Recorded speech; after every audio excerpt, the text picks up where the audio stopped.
Okay, so hi everyone, good afternoon. I'm Aishwarya. I'm Prem, Umang. And I'm Minjee. Hi, everyone. So we are currently clinical mental health graduate students at Johns Hopkins University. We hope you're all doing well and staying safe during these difficult times. Thank you so much for taking part in our workshop. We appreciate you all being here, and we're excited to be able to present one of the many issues that we are passionate about in counseling. So before we get started, we wanted to go over a couple of things to kind of help make the workshop experience more fruitful and respectful for everyone who is participating. So if at any point any of you want to leave the workshop, please feel free to do so. If any of you have any questions during our workshop, we suggest writing them down and asking us at the end of our workshop, where we have a designated space to have any questions answered. We would also suggest muting your microphone just so that we can reduce any disturbances during our presentation. As our workshop includes a few activities, we also suggest having a pen and a paper close by to you. So if you haven't done so already, please do so now. And lastly, we know that not everyone will be comfortable, participating on an online space. So, and we completely understand that. So if you feel more comfortable, writing things on the chat room, feel free to do so if you don't want to kind of speak out loud. Are there any questions before we begin?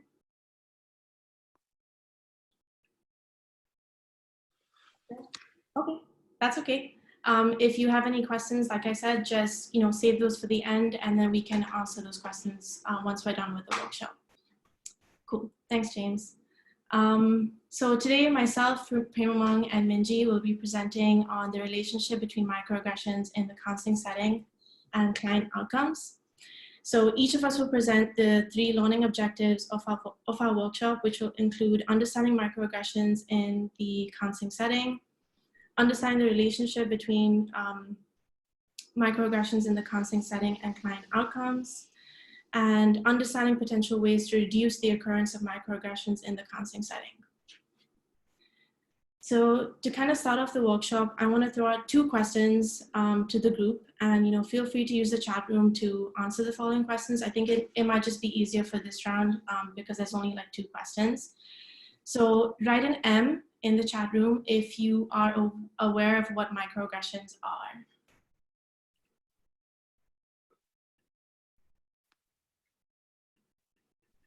Okay, that's a lot of people. Wow. Okay, thanks for joining us. Okay, so now I want you to write an M if you yourself have experienced a microaggression.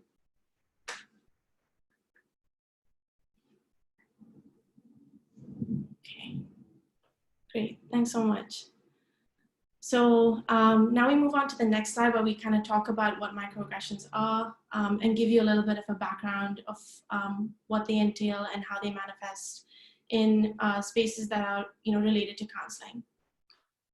So originally, the term microaggressions was previously coined racial microaggressions to demonstrate the automatic and subtle demeaning messages African Americans encountered. Today, however, microaggressions encapsulate all marginalized groups and are defined as communicating brief, derogatory messages in daily exchanges that can impose harmful psychological consequences on individuals that belong to these groups. So microaggressions can be, verbal, nonverbal, behavioral, or visual in nature. They can also be unintentional or intentional, and they are automatic and unconscious. So when we look at the research, an extensive amount of existing literature actually focuses on microaggressions, but predominantly within people of color. So because our workshop today actually focuses on microaggressions with all marginalized communities, we did find a few papers that did depict this. So what is clear in the research is that monoracial and multiracial individuals are less likely to experience microaggressions in diverse spaces. However, what about in homogeneously white spaces? So Mills found that in predominantly white institutions, Black college students encountered a number of environmental racial microaggressions. So some of these include tokenism, segregation, the school's response to criminality, and lack of representation. So researchers also shed light on microaggressions faced by other marginalized groups. So for example, in a sample of 30 women who have either visible or invisible disabilities, participants faced microaggressions such as denying their right to equality, being praised for anything they do, minimizing how their disability affects them, and the assumption that they need to be helped.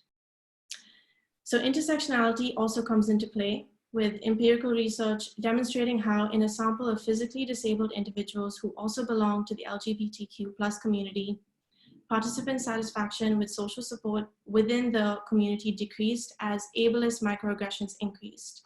So ableist microaggressions kind of constitute of helplessness, denial of personhood, and minimizations. So these are just a few studies to depict the manifestation of microaggressions in spaces of marginalized communities. However, there's a plethora of data that engender how often microaggressions occur.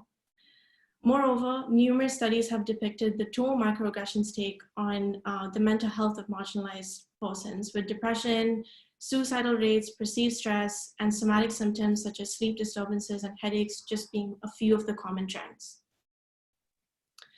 So I don't know how many of you all know, but there are 3 types of microaggressions that are depicted in the research. So since we're all counselors in the room, I'm sure all of you know about Sue and Sue. That book is really great and really informative.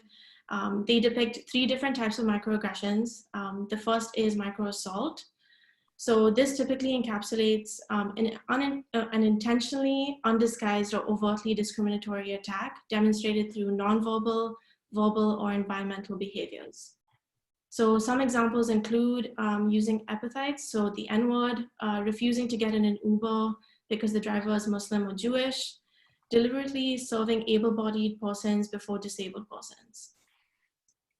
The second one is a micro-insult, so behaviors or verbal messages that unintentionally communicate insensitivity towards the identity of an individual belonging to a marginalized group. So examples of this include asking STEM-related questions to Asian Americans in a classroom space where the professor acknowledges the white students and not the students of color, and rushing to help a disabled person on public transport. Microinvalidation is the last type of microaggression. So dismissing the feelings, thoughts, and lived reality of an individual through behaviors and verbal messages. So examples of this include, getting complimented on for being articulate or speaking good English as a person of color who is either from the United States or outside of the United States, dismissing one's sexual identity as a phase, saying you don't see color or religion, consistently misgendering an individual after you have been told their pronouns repeatedly. So we're going to move on to the next slide because I know I've thrown out a lot of information at everyone. So I thought this might be a good time so that we do a small activity to kind of get you all thinking. This is a good time, if you haven't already done so, to kind of grab a pen and a paper. So the 3 questions that I want to ask everyone to write answers to is, when was the last time you experienced a microaggression? What feelings were brought up for you in that moment? And if you could go back to that moment again, how would you react differently? So I'm going to give you all maybe 5 minutes to answer those questions, and we'll open the forum to let anyone else, share their responses if they feel comfortable to do so. If you don't want to share it out loud, that's completely fine. We understand this may not feel comfortable for everybody. So if you prefer just writing it in the chat room, feel free to do so. Thank you.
Thank you for sharing that, Anita and Cynthia.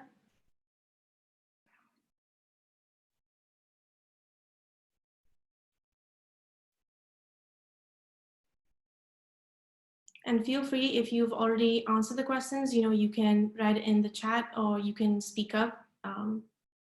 We don't always have to wait for 5 minutes, so feel free to share if you feel ready to.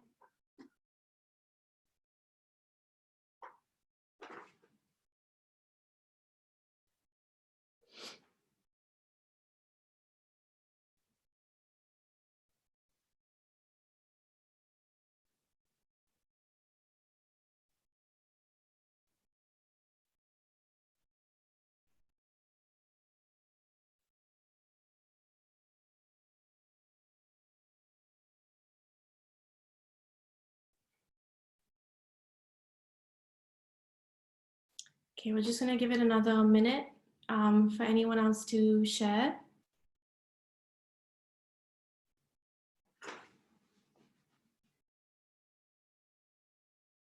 And again, it's not compulsory, so don't feel obliged to share if you don't want to.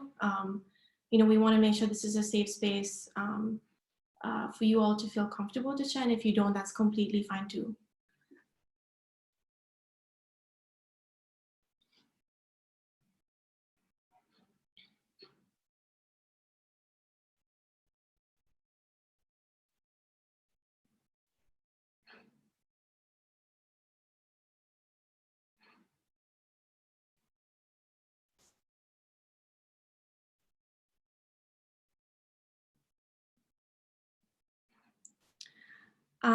So Josie, you mentioned what is a book or website that you all would recommend? There's actually a website called microaggressions.com. It's not been updated in the last 2 years, so I don't know how, it's still super relevant, but I wouldn't know of any books or websites that are more relevant to today. But if you want to have a look at that, I can actually type that up at the end of the workshop so everyone can have access to it, because I need to pull it up on my screen to find the link.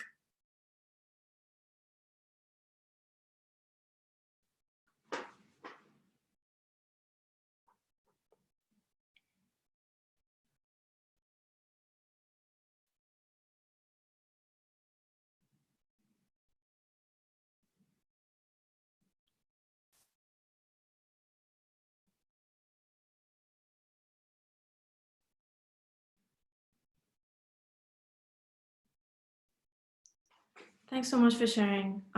We know how difficult this can be sometimes to kind of look back and think about the microaggressions we've experienced. So I really appreciate you all who've been sharing on the chat. I think one of the things I want you to reflect on, just for the interest of time, is how it feels to, put that out there and, to talk about it openly. Those are things I think would be good things to reflect on as we move forward with the workshop.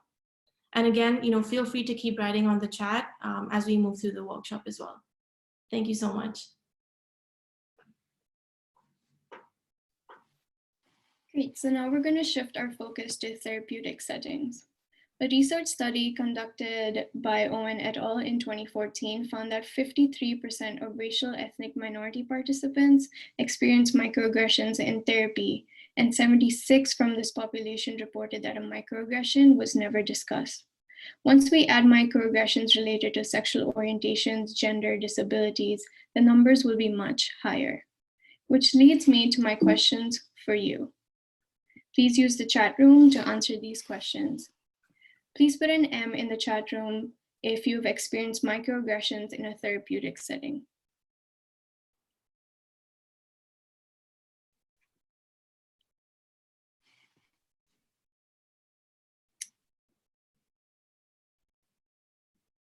Please put in, okay, great, a lot, okay. Please put an M in the chat room if you noticed a shift in the therapeutic relationship.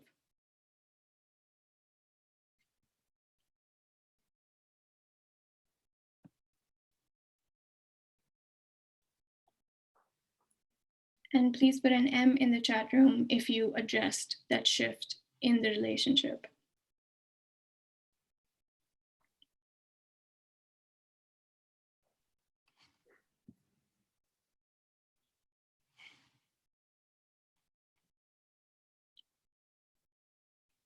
Thank you everyone for sharing. It seems like everyone's been very direct in talking about how their experiences have been with microaggressions in therapeutic settings.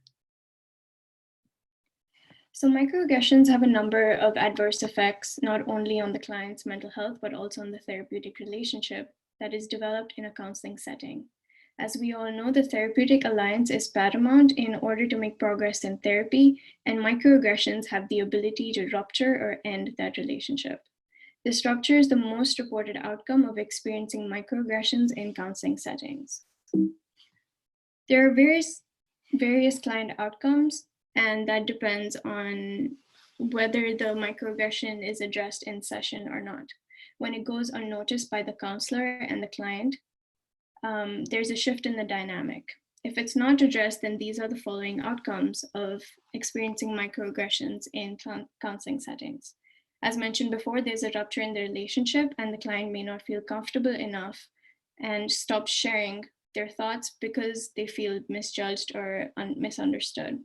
Once a therapeutic alliance is wounded, making progress and getting back on track can be very difficult, which leads to my second point, violation of a safe space.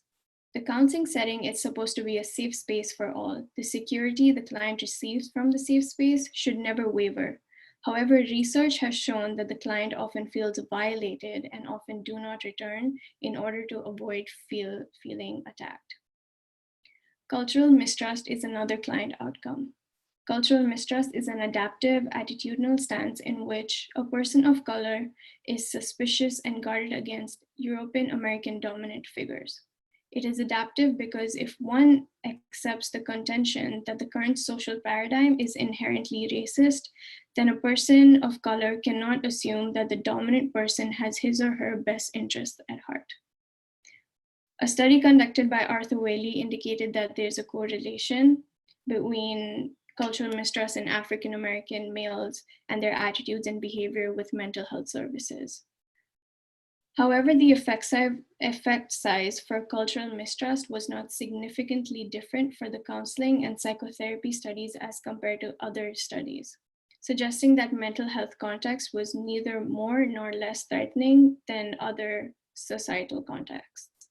Younger African Americans tended to exhibit more cultural mistrust attitudes than older African Americans. Results from another study conducted in 2017 indicated that cultural mistrust was a significant mediator in relation to microaggressions. So basically, well-being microaggressions were all inversely related. There's also a decline in client progress and satisfaction. Racial and ethnic microaggressions in everyday life can negatively impact the well-being of racial and ethnic minorities. When microaggressions are perceived in therapy, they can interfere with the therapeutic process. Another important point is the resurfacing of trauma. Previous research has linked these everyday experiences to immediate and prolonged risk for heightened psychological stress, such as drug and alcohol use, suicidal ideation, and PTSD symptoms. It may also be the case that for LGBTQ+ veterans, exposed to microaggressions may be linked in cognition or memory trauma, thereby producing an exacerbation of symptoms. This could also include activation of physiological reactivity, altered moods, trauma-related cognitions, and distrust in the world and in oneself.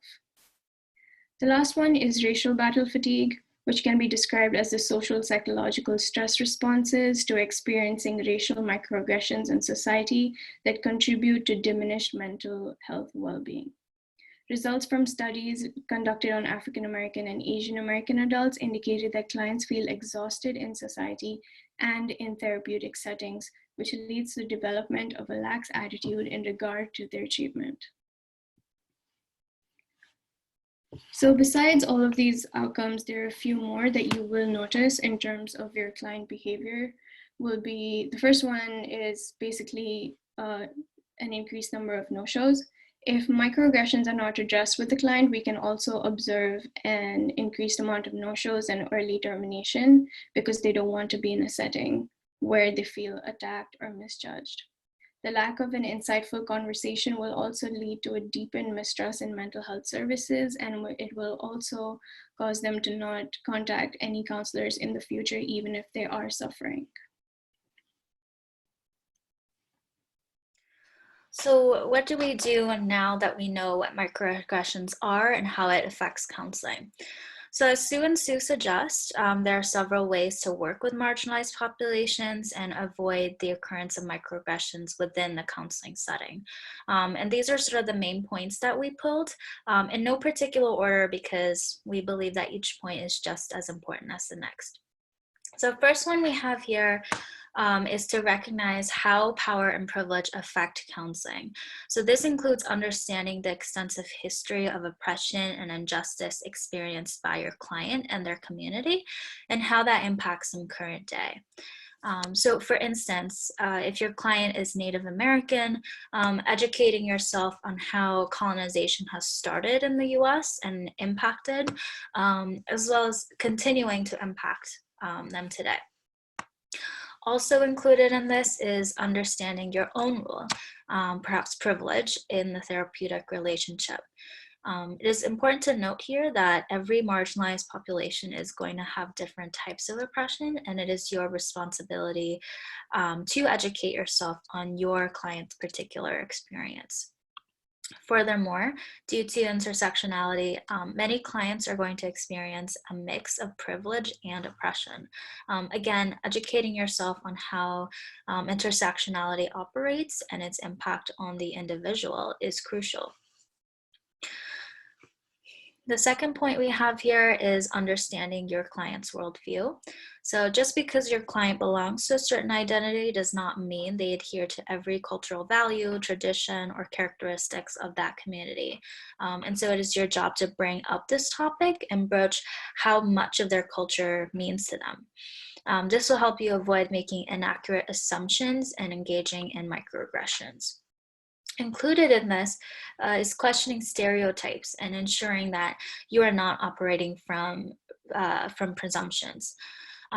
So for instance, just because your client identifies as Asian American does not mean they're financially stable or successful. So tapping into your client's unique worldview and their own characteristics aside from the background is also crucial. Bringing up these topics can often be discomforting for counselors, especially if they belong to a dominant group. Maybe they don't want to offend them or say the wrong thing, but broaching skills have shown to be effective, and there are educational tools that help you with this technique, so we strongly encourage you to seek it out. Not talking about it at all can be a form of micro-invalidation, and research shows that it is more effective to bring it up. The third point here is to be transparent throughout the counseling process. In many marginalized communities, mental health is stigmatized and or inaccessible to them. So they may be unfamiliar with how the process works, more so than the people of dominant groups. So you want to make sure that you're clear through every step, such as reviewing informed consent, fees, goals, termination, etc. You may encounter language barriers, especially maybe older populations, so consider hiring a translator, or if you're a practice owner, employing multilingual clinicians. Fourthly, you want to ensure that you are constantly assessing community resources. So for instance, if you're working with a low-income client, researching ways they can attain food and shelter, or tribal programs for Native American clients. This is particularly important for collectivistic cultures, as that sense of community is oftentimes important for them. But again, you don't want to assume. You want to discuss these types of programs with your client and collaboratively determine if they would be a good fit for them.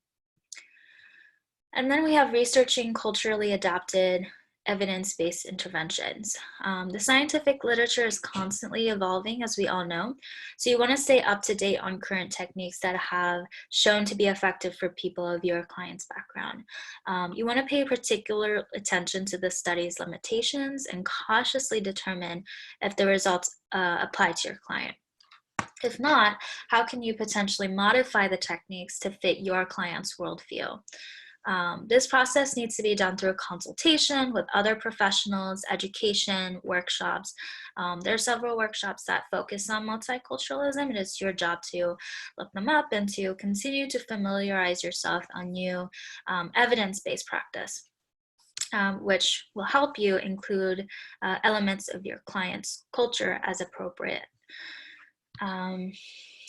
Note that many traditional and well-known techniques do not work with marginalized clients because oftentimes the literature fails to include them in their samples. So you will most likely have to spend extra time researching studies that focus solely on underrepresented populations. Next, Sue and Sue implore you to consider and discuss external factors, such as racism and discrimination with your clients.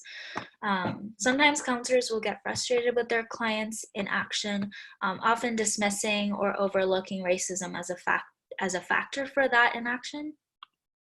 So rather than coining such external factors as maybe excuses, it is important to discuss with your clients how they are dealing with such problems and whether their response is productive.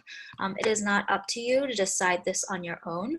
It is a collaborative effort, and it will take a lot of training, education about the history of oppression and its impact in order to do this effectively. And that education is a lifelong process of learning. So there really isn't going to be a stage where you are completely culturally competent enough to assess external factors on your own.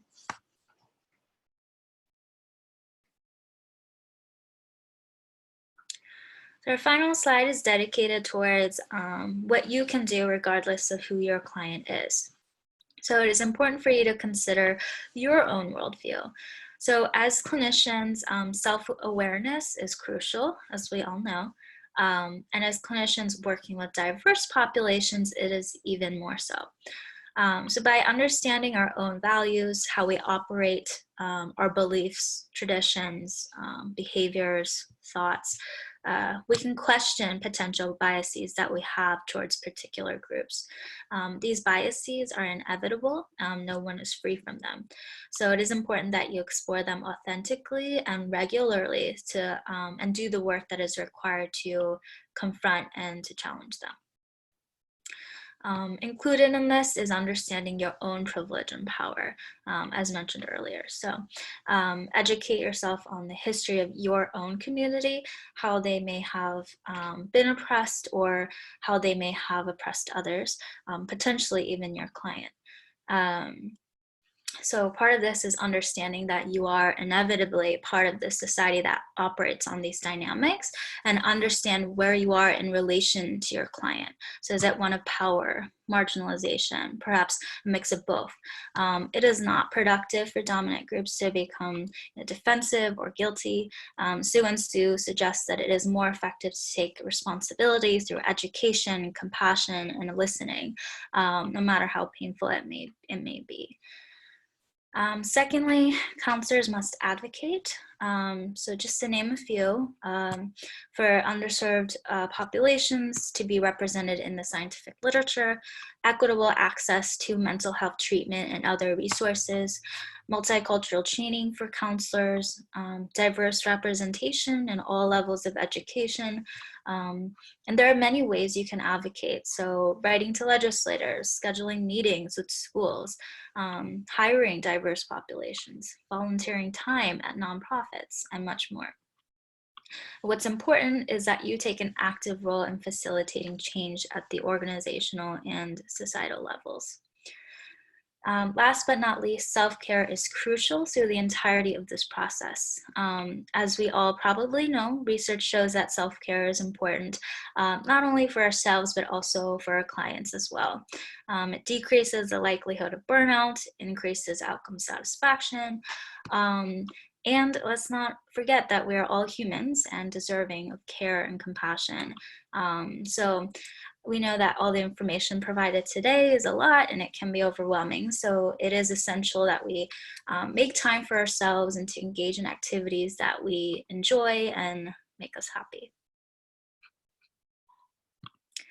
All right, so as we wrap up here, for our final activity, we would like you to write down either on your own piece of paper or on the chat box, one barrier that you foresee in taking the steps that we presented here today.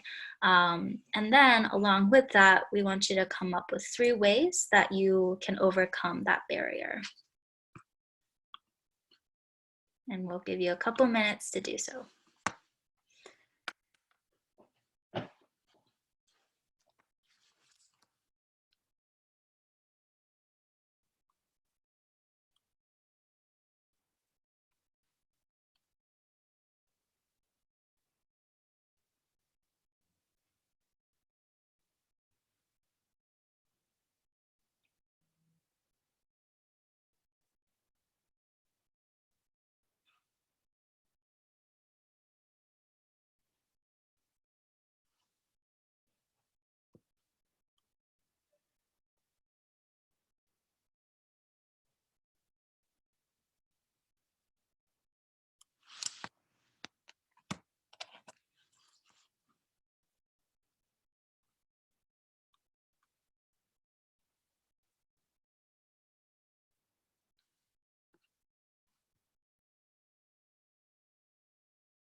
Hi, everyone. This is Chris Clater.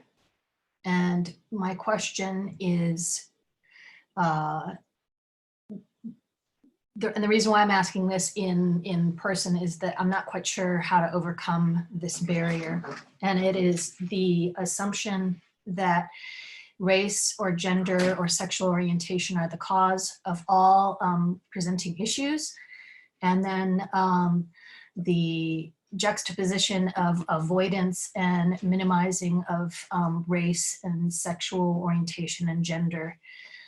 And how do you know when that's the therapist's agenda, or, you know, those seem like two different sides of the coin, and I'm just not sure how to know when to make it a theme and when to realize that it's a theme that I'm making myself. So hopefully that question makes sense. And I'm gonna mute myself now. Okay.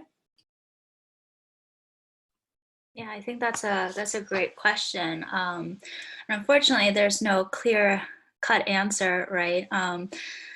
Something that we would recommend is to, again, with the collaborative effort with your client, right? So asking a lot of questions rather than making assumptions. So just because your client belongs to a certain background does not mean, you know, certain things, right? So you want to ask a lot of questions.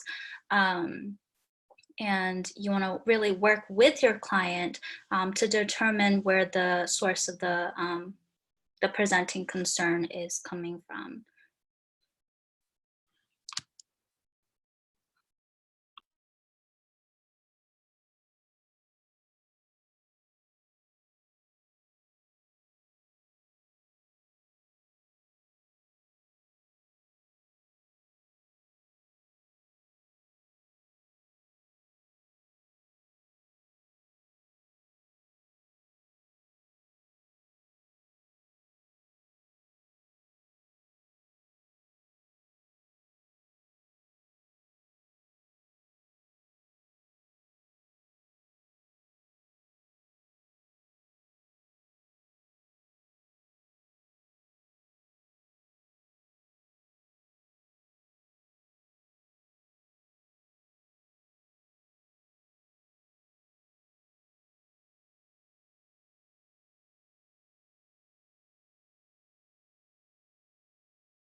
We're just going to give everyone another minute to answer the questions. So if you haven't done so already, just write it on the chat, or if you want to share it with everyone, feel free to unmute your mic and you can speak up.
Okay, so we're gonna kind of head into closing up the workshop. So a few questions that we want to ask everybody is, before we head into giving you all a chance to ask questions, is what are some things you feel like you learned from our workshop? What are some things you would contribute?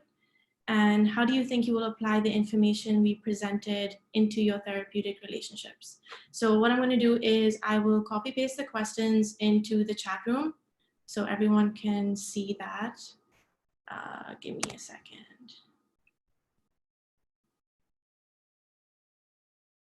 Okay, hold on. Okay. And thank you everyone for answering the questions in the activity. We really, really appreciate it. If you all just want to, maybe unmute your mic to kind of give us some answers to the questions I posed on the chat room, that would be great. And again, you don't have to answer. It's really up to you and how comfortable you feel.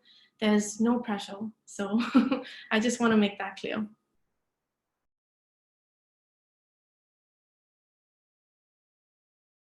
Hi everyone. Oh, sorry. I think that when I was listening to all of it, I feel like I knew about microaggressions, but I didn't know about the specific kinds, and I didn't know like what they were. So this was actually very insightful to know like these are the different types of microaggressions, like micro insults and micro and invalidation. I just thought it was all the same kind. I didn't know it was a different kind for each one. Thank you for sharing that. We're glad that the information we presented was helpful. I think Jordan, you were the one saying that it popped up on my screen that your name popped up. So I hope I'm not getting that wrong, but thank you for sharing. Thank you.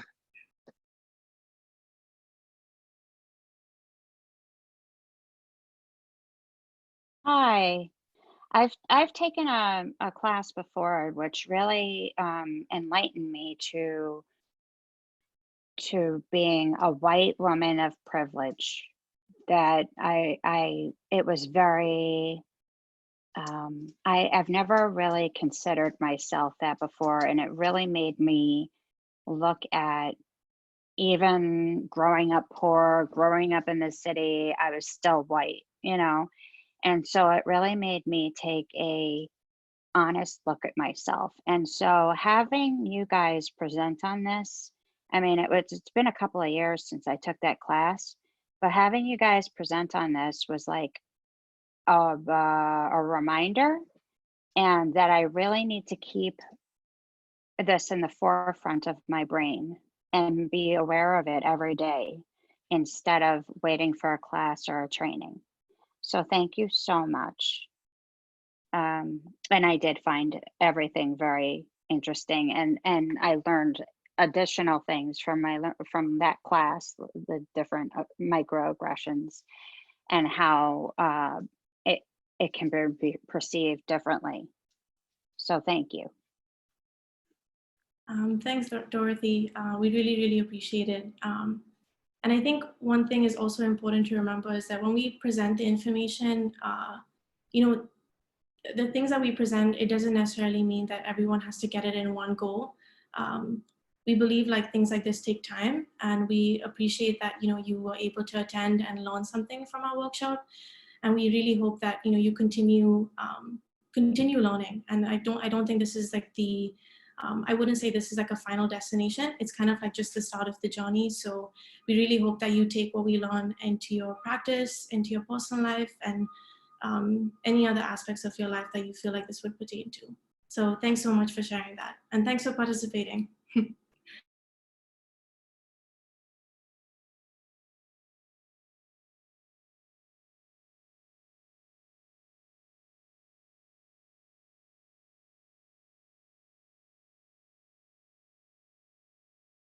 I was going through the comment section and I saw one by James Ruby. I hope I'm saying that right. I agree with you about the intellectual humility. I think there's also an aspect of just cultural humility, which is very, very important when it comes to microaggressions.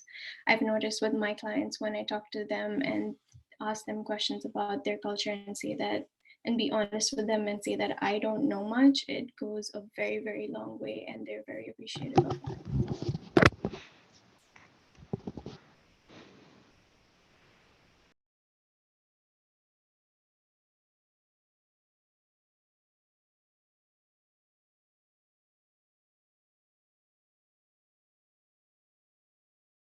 If anyone else would like to share, or if you have any questions, please feel free to ask us.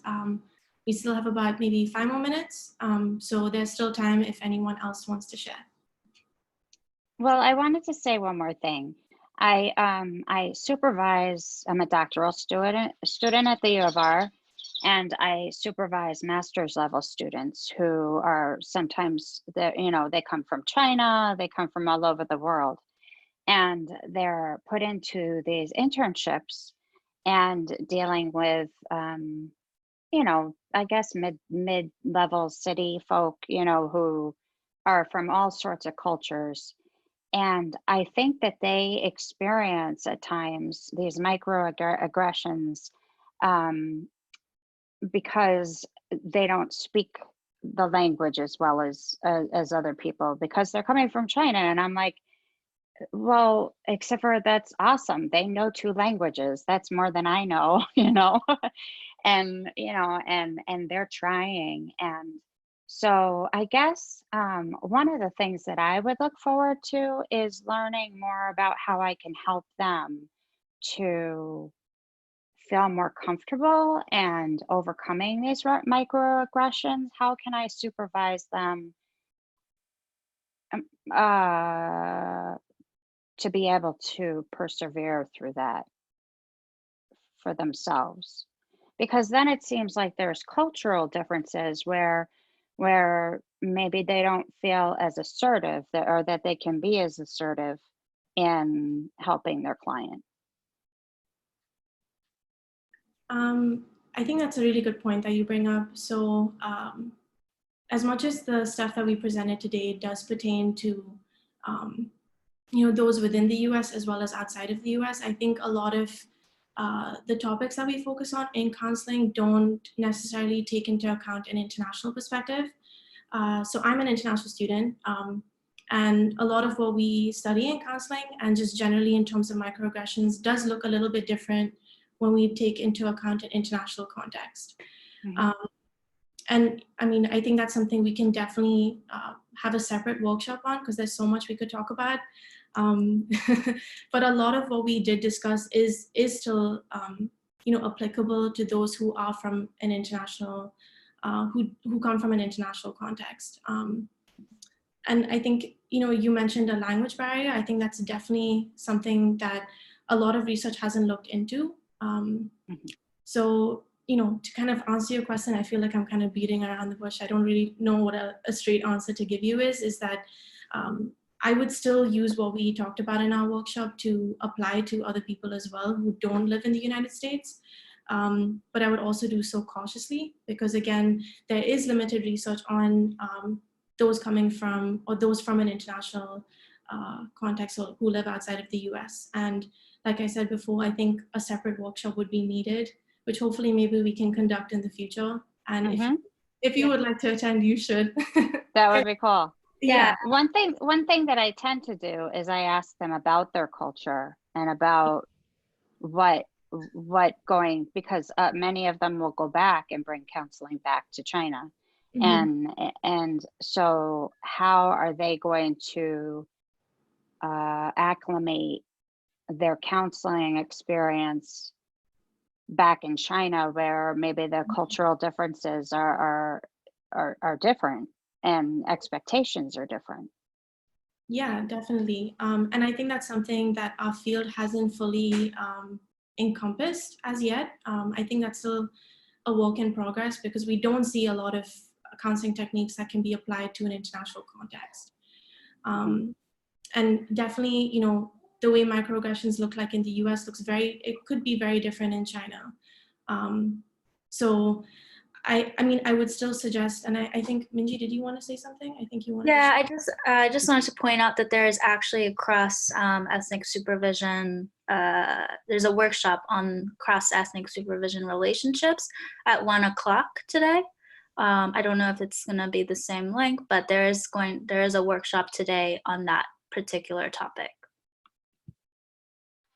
Oh, terrific. I'll go to that one too. Thank you so much for everything. Sure. There was a question in the chat that popped up. How do you determine between microaggressions and people that are being genuinely curious?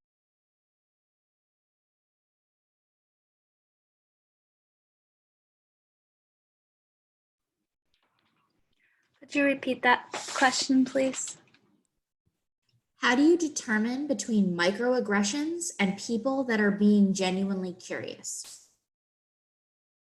Hi, I'll be more than happy to clarify that question. I was the one that was talking earlier about missing the lower part of my right arm. And it is frustrating, but it's also like a catch-22 because I don't know, whether they have that mentality that I always need help, or if they're like genuinely being curious, as if to and whenever I come to a culture that I'm not particularly knowledgeable about, I might have questions, but I'm afraid to ask those questions because I don't want to offend someone. Does that make sense? Like what qualifies as a microaggression and someone being just genuinely curious about another culture without trying to microaggress? Does that make sense?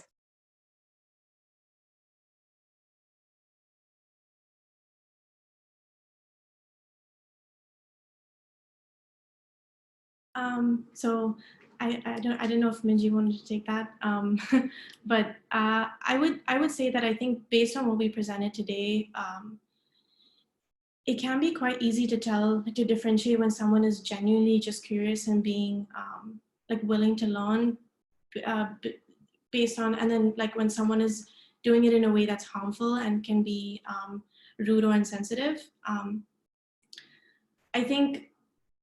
I would say that I think it's okay to ask, and it's okay, and it's actually better for you to be transparent than not to ask and just to kind of sit there and pretend that or kind of sit there and stir with a lot of questions, as opposed to asking either a client or a friend or someone you just met.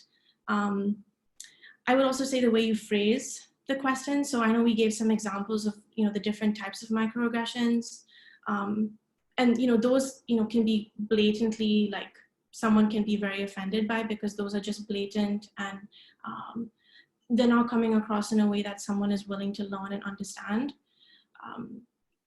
And I want to also ask you, as how would you want to frame the question if you had no knowledge of someone's culture, and you wanted to ask them something in a sensitive way, in a way that you were willing to learn? How would you pose that question? And I'm asking you, Anita. I would ask, well, I would first preface by saying, you know, well, I don't see, I would say, I would ask them, I would tell them that I'm not familiar with their particular culture, and I would ask them if it's okay if I ask them some questions. Mm-hmm. But then, so yeah, that's what I would do. Yeah, and I think, you know, I think that was great. Like, I think being honest, you know, and saying it in a compassionate way, the other person receives it in a way that, okay, you're not being harmful, you're not being insensitive, you're just genuinely curious because you don't know. And, you know, as people, and not just, you know, as counselors, I think everyone, we're always going to lack knowledge on a certain cultural group.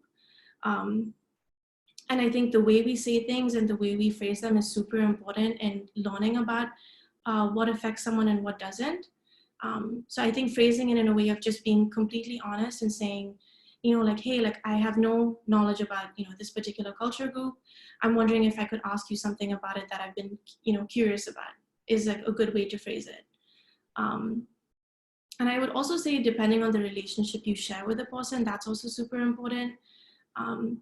So say, for example, you met a stranger, you really never know how they're going to perceive that question. But if it's someone that you built a relationship with, or if it's a client and you've have a good rapport with, then they may perceive that in a better way or a more positive way, if that makes sense. Does that answer your question? That does. I just, I'm going to get my master's in school counseling, but I live in a very rural area of West Virginia. And so there's not a whole lot of cultural diversity here, which is something that I've had to work on, you know, throughout my whole master's degree. And so I'm learning a little bit more every day. So I was just wanting to know your all's input and your advice. Thank you very much. Thank you. Thanks. So we have only another few minutes. If anyone else wants to, oh, there are some questions on the chat. Sorry, I don't think we saw those. So there's a question on, how do you point out to someone that he or she just displayed microaggressions onto you or someone else without sounding condescending? Wait, how do you point out to someone that he or she just, but also, what do you guys have to say on teaching others about such topics? Because like you said, it is one's responsibility to be aware. Minjee, do you want to take one part of the question and I'll take the second part? Sure, yeah. Okay. So I can answer the first part. So it says, how do you point out to someone that he or she just displayed microaggressions onto you or someone else without sounding condescending? So I think to answer this question, there's no really black or white answer. It's very much like, it really just depends on the situation you're in, the relationship you have with that person, you know, what the setting is like, how comfortable you feel opening up about it. I would say this is very dependent on context. And again, I think I mentioned to Anita, like being honest and saying so in a compassionate way, where you can start off by saying, using I statements. So saying things like, you know, hey, like I feel upset by something that you said, this is how it made me feel, actually receives more of a positive communication rather than negative communication when you use I statements.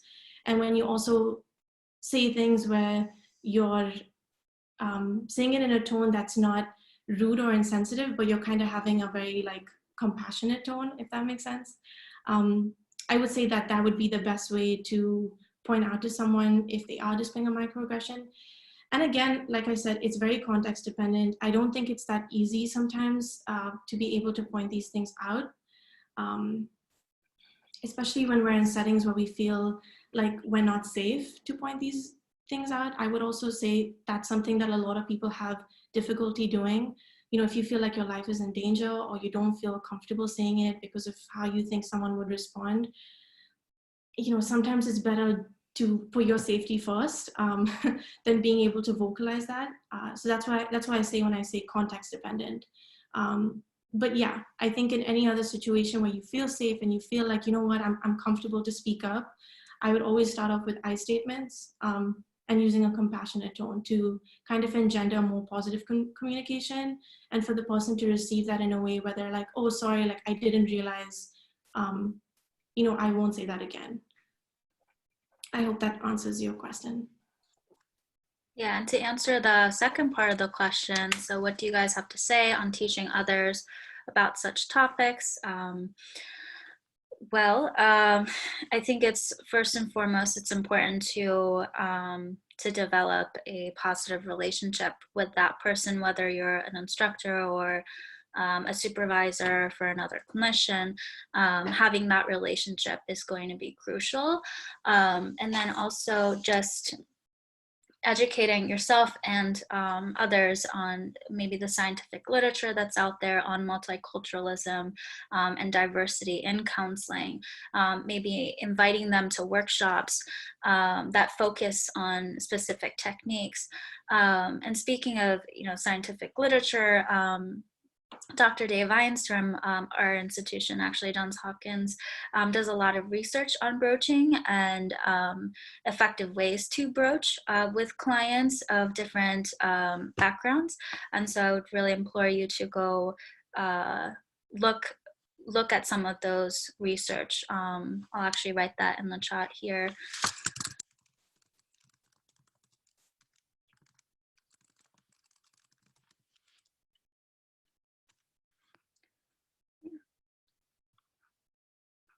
So kind of having those resources and being able to provide those resources to people in the profession, I think is really crucial in disseminating this information.